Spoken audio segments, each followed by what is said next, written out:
Hola, bienvenidos una vez más a este tiempo donde seguiremos aprendiendo de la palabra de Dios. Antes de iniciar con esta clase especial, vamos a hacer oración. Recuerda que cada que oramos, hablamos con Dios. Así que cierra tus ojos y vamos a hablar juntos con Dios.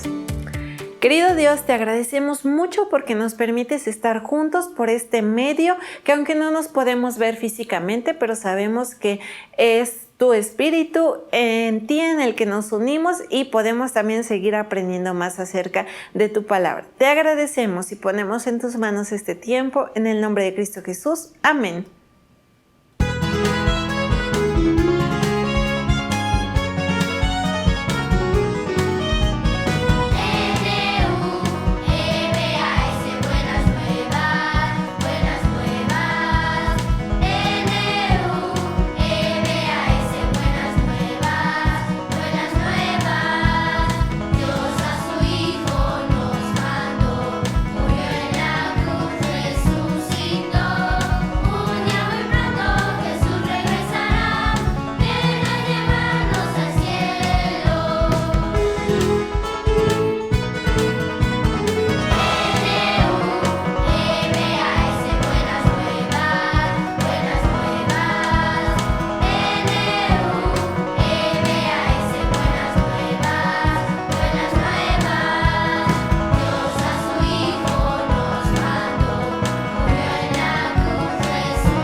Mientras Jehová Dios hablaba al pueblo de Israel en el monte Sinaí dándole los 10 mandamientos, el pueblo se asustó, se aterró, entró en pánico.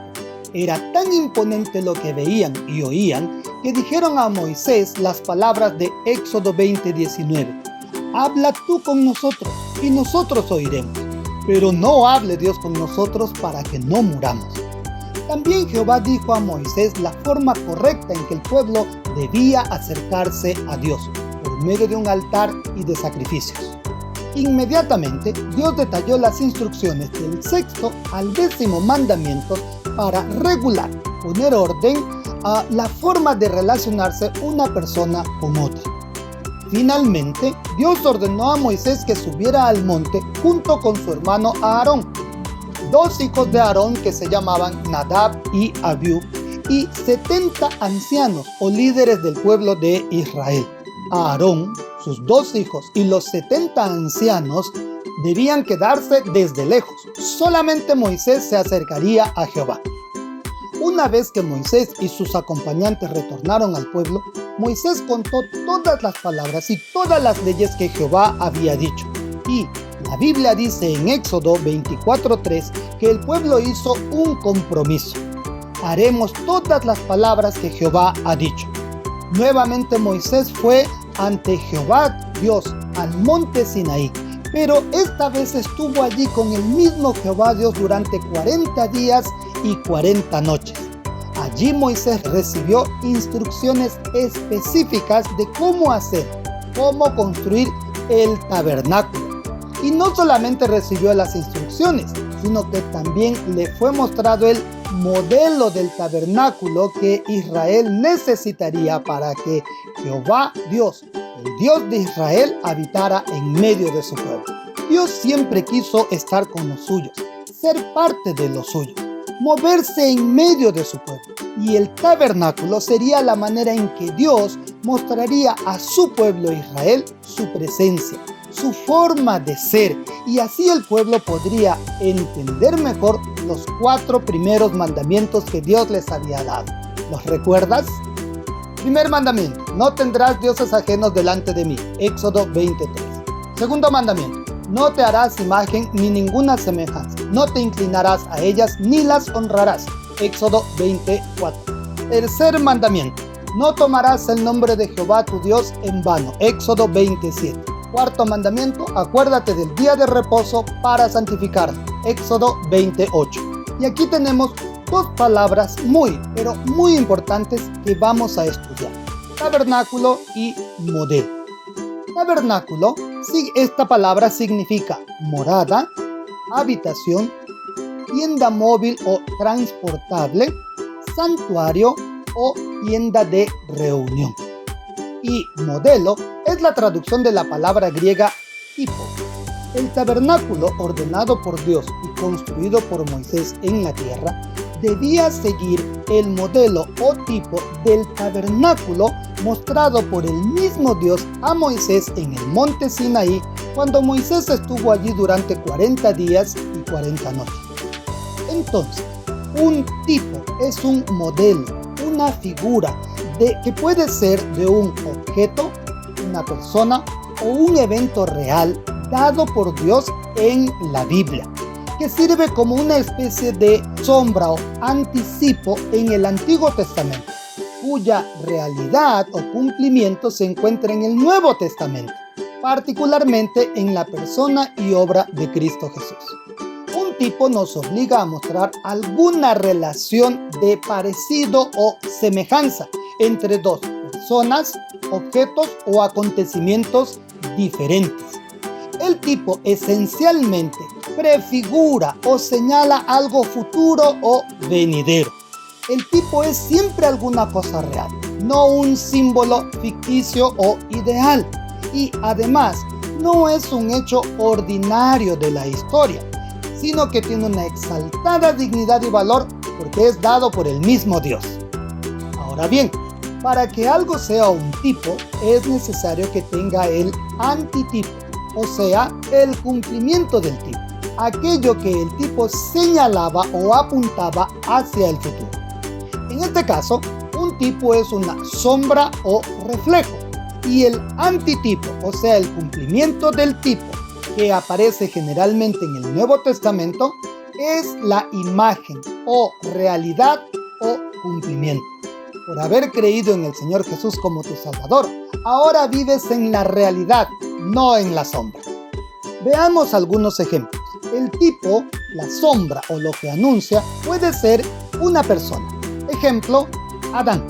En Romanos 5:14 dice la Biblia: no obstante, reinó la muerte desde Adán hasta Moisés, aun en los que no pecaron a la manera de la transgresión de Adán, el cual es figura o tipo del que había de venir. Adán es tipo de Cristo, el antitipo es Cristo Jesús, porque Adán es el primer hombre de la primera creación que cayó bajo pecado. Jesús es el primer hombre de la nueva creación, la que es redimida o rescatada por Dios. Segundo, un animal. Ejemplo, el cordero. El cordero derramaría su sangre en lugar del primer hijo de cada familia. Sería su sustituto. En Éxodo 12:3 dice: hablad a toda la congregación de Israel, diciendo: en el día 10 de este mes, tómese cada uno un cordero según las familias de los padres, un cordero por familia.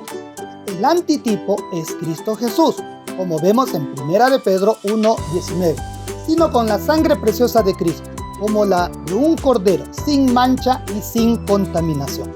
Cristo es el cordero sustituto sin defecto que derramó su sangre para salvarnos.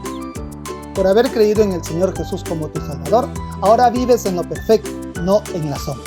Tercero, un evento. Ejemplo, la desobediencia e incredulidad de Israel en el desierto. En 1 Corintios 10:11 dice la Biblia: y estas cosas les acontecieron como ejemplo o tipo, y están escritas para amonestarnos a nosotros. El andar del pueblo de Israel en el desierto es un modelo o tipo de los creyentes desobedientes que no le creen ni obedecen a Dios. Cuarta, una cosa. Ejemplo, el tabernáculo.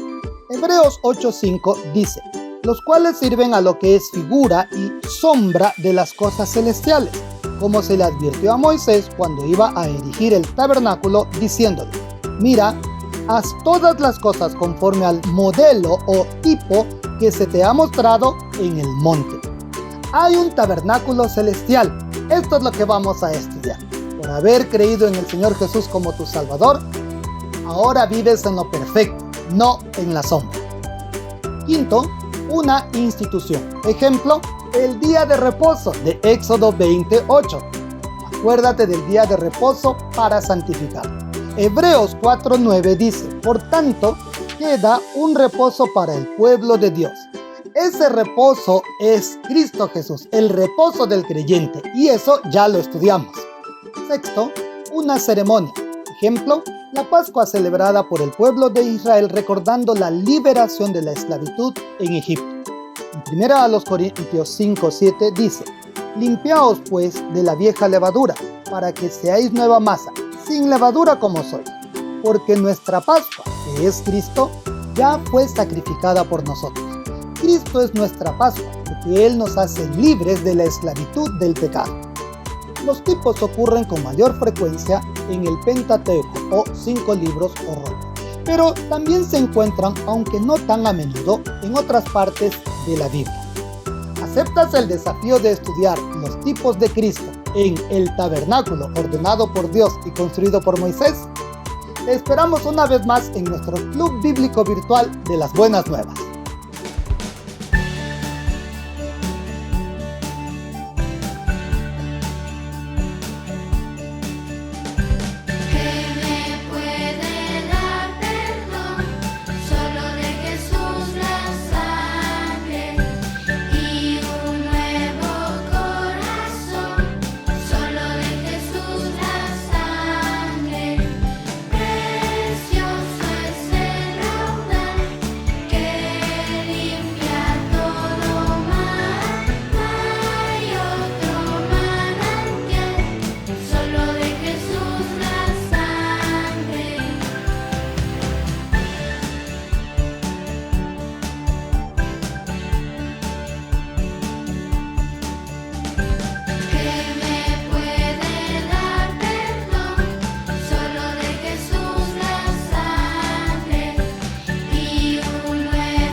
Hemos estado estudiando sobre los 10 mandamientos dados por Dios a su pueblo Israel en el monte Sinaí.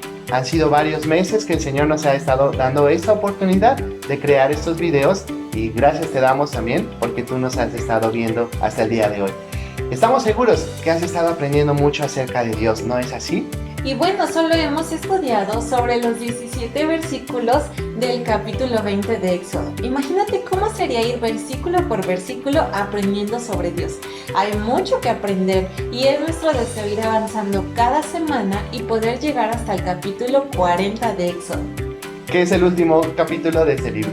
Pero antes de continuar con estos estudios, queremos hacer un pequeño repaso sobre el libro de Éxodo, sobre los primeros capítulos y un panorama en general. Lo haremos de la siguiente manera. Tenemos para ti 10 cosas que seguramente no sabías acerca de este libro, el libro de Éxodo. Acompáñanos a descubrirlas. Número 1. El capítulo 1 de Éxodo nos narra lo ocurrido durante 400 años. El capítulo 50 de Génesis, que es el último, nos narra lo que sucedió con José, el hijo de Jacob, nieto de Isaac y bisnieto de Abraham. Él fue uno de 12 hermanos que se casaron, tuvieron hijos y cuando hubo una gran hambre en la tierra, Dios usó a José para salvar al país de Egipto y a la familia de Jacob y a muchas otras familias más. José le dijo a su familia que se fueran a vivir a Egipto, pues ahí tendrían comida y un lugar en donde vivir. José fue el instrumento de Dios para que la familia de Jacob no muriera de hambre, pues Dios le había prometido a Abraham que su descendencia sería tan grande que se compararía a las estrellas del cielo, que nadie las puede contar. Seguramente todo el país de Egipto estaba contento y agradecido con José porque él les había salvado la vida, aunque Dios ayudó a José. Cuando José llegó a ser una persona adulta, viejo, él le dijo a su familia que no vivirían para siempre en Egipto. Dios los visitaría, los salvaría, los rescataría y los llevaría a la tierra que había prometido a Abraham. De esto nos habla Éxodo.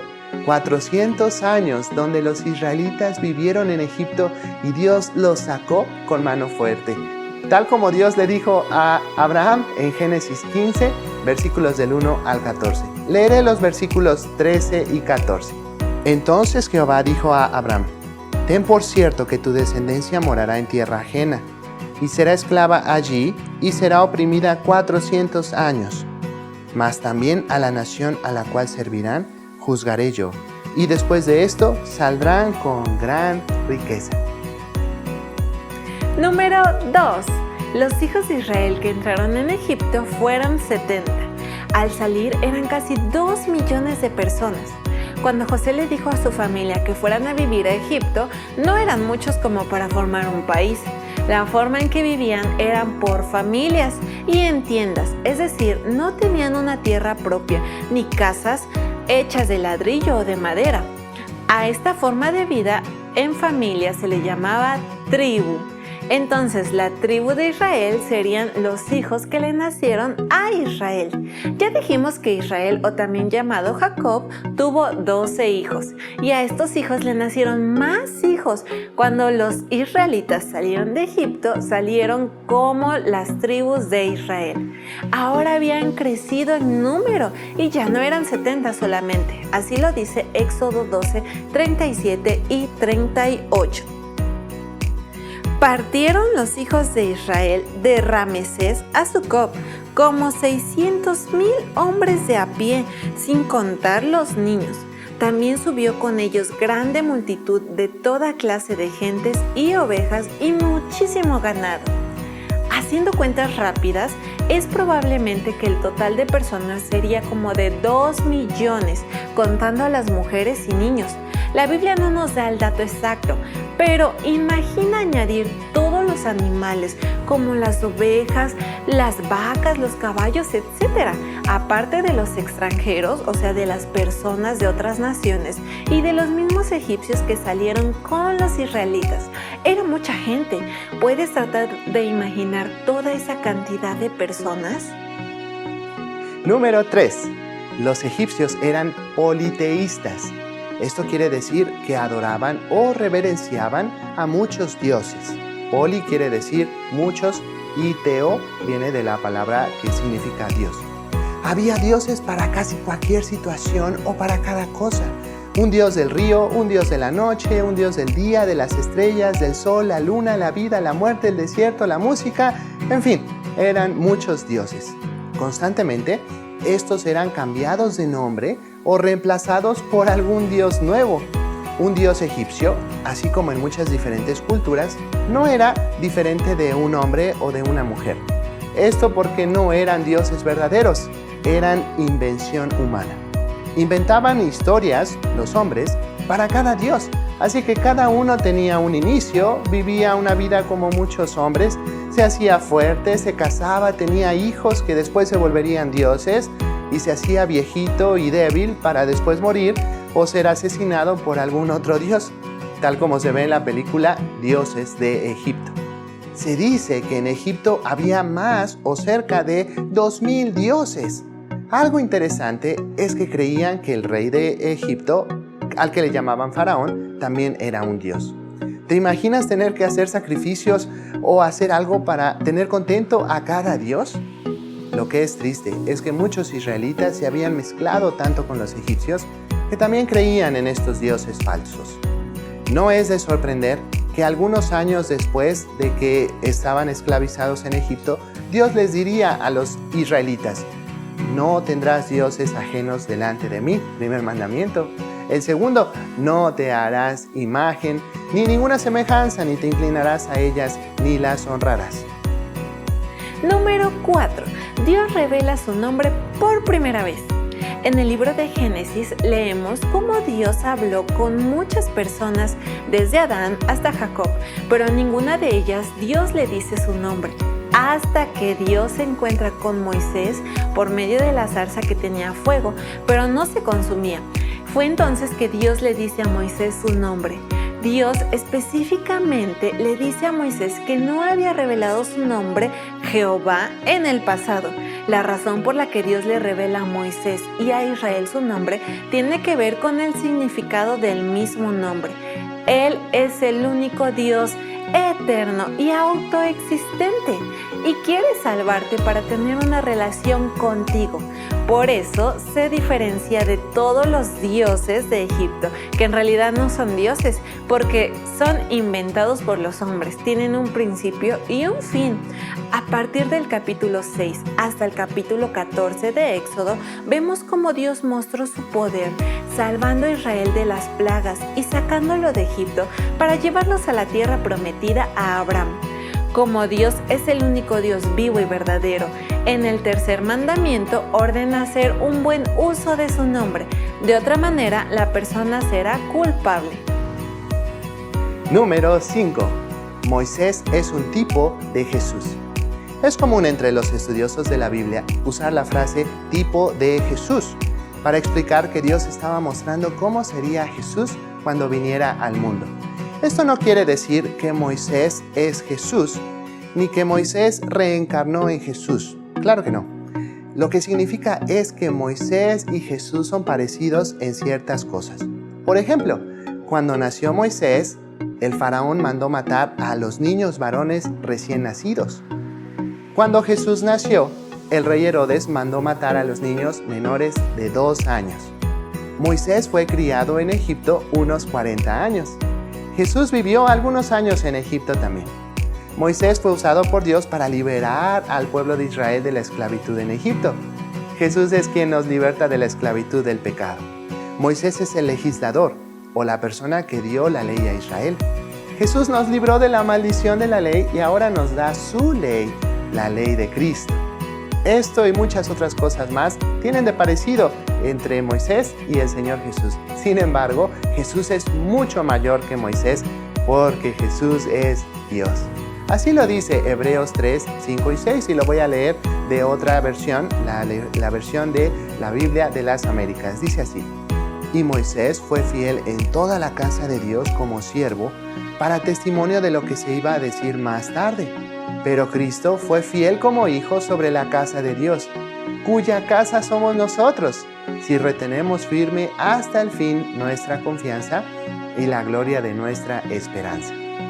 Moisés no pudo meter al pueblo de Israel a la tierra prometida, pero Jesús sí nos da el reposo verdadero al creer en Él, tal como lo dice Hebreos capítulo 4 y versículo 3.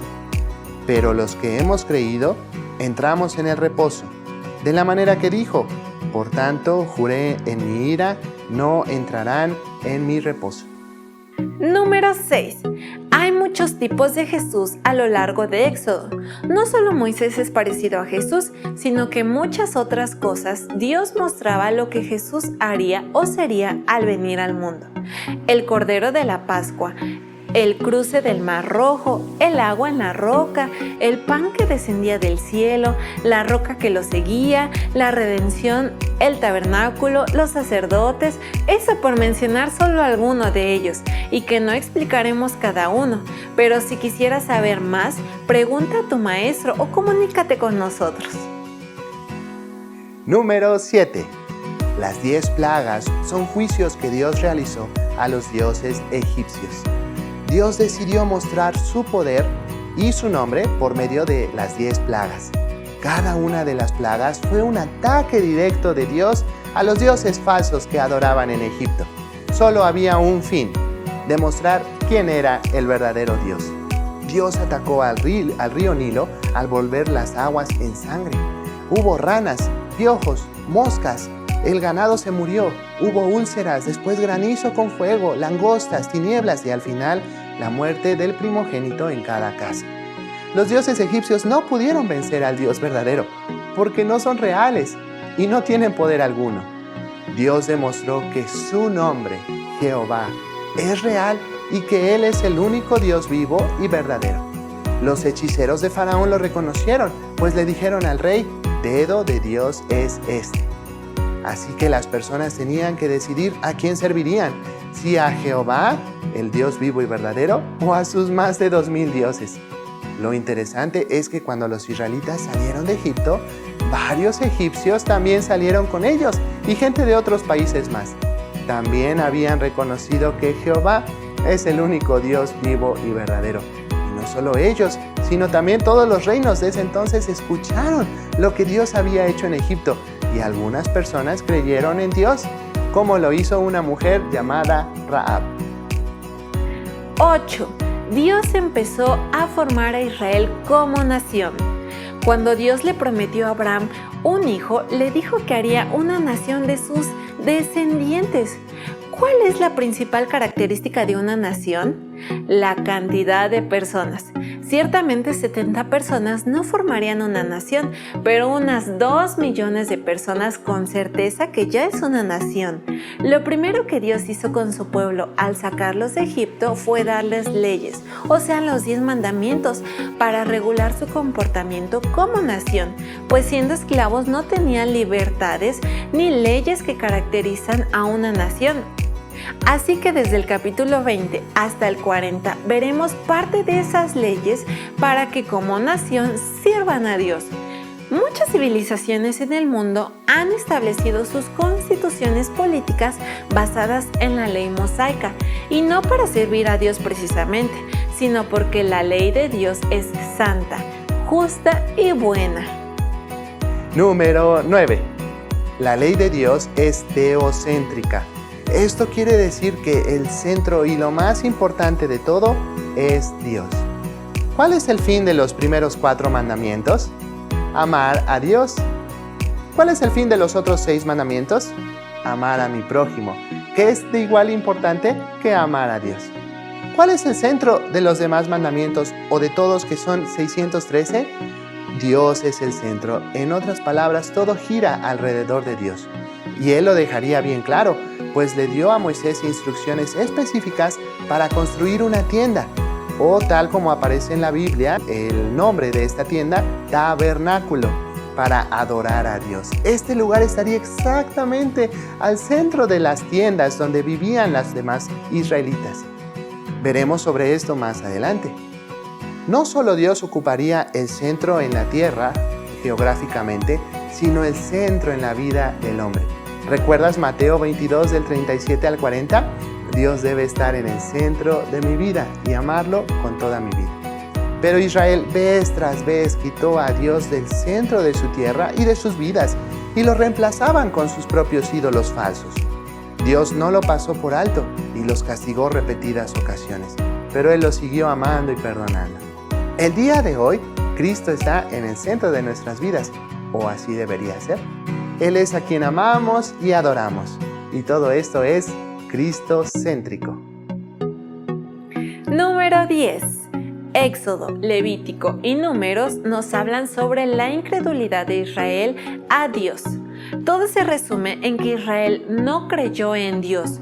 Murmuraban, se quejaban, hacían sus propios dioses y más de 10 veces tentaron a Dios, es decir, lo desafiaron en incredulidad.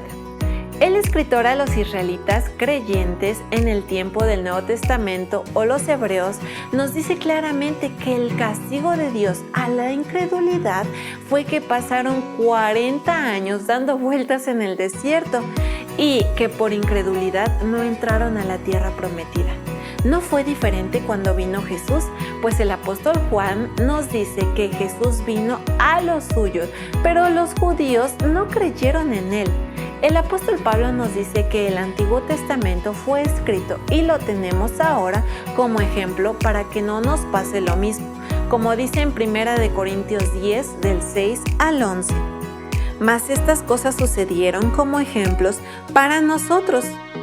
Y estas cosas les acontecieron como ejemplo y están escritas para amonestarnos a nosotros, a quienes han alcanzado los fines de los siglos. Por ello, seguiremos estudiando sobre Éxodo, pero ten cuidado, no creas que eres mejor que ellos. Pide ayuda de Cristo para creer y no ser incrédulo. ¿Crees esto?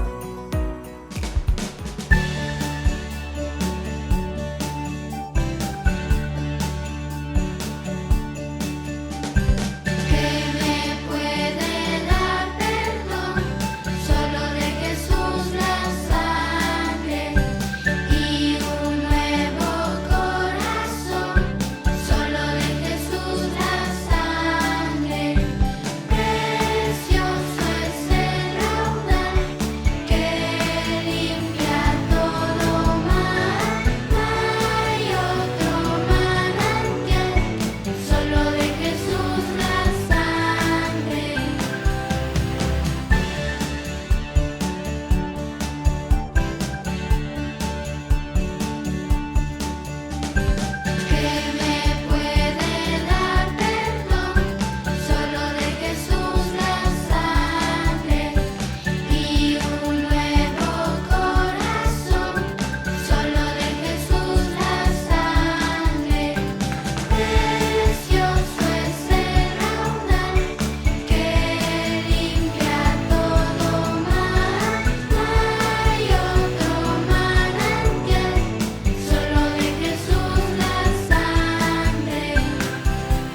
Y así llegamos al final de estas 10 cosas que seguramente no sabías del libro de Éxodo.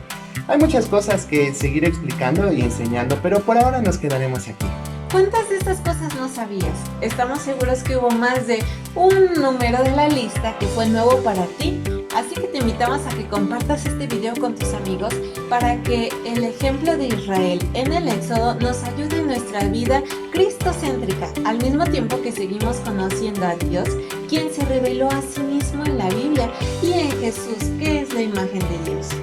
Nos dio mucho gusto que pudieras seguir con nosotros y no lo olvides, queremos cada semana seguir con los días jueves subiendo un video para que sigas aprendiendo más acerca de Dios. Así es que comparte con tus amigos, suscríbete a nuestro canal de YouTube, o si lo estás viendo por Facebook lo puedes seguir en la página desde Apple Veracruz. Y como siempre damos gracias a Dios porque nos da esta oportunidad de presentar esto y de llegar hasta tu casa, y junto con el equipo de trabajo aquí en México y también en Chile. Nos vemos, hasta la próxima.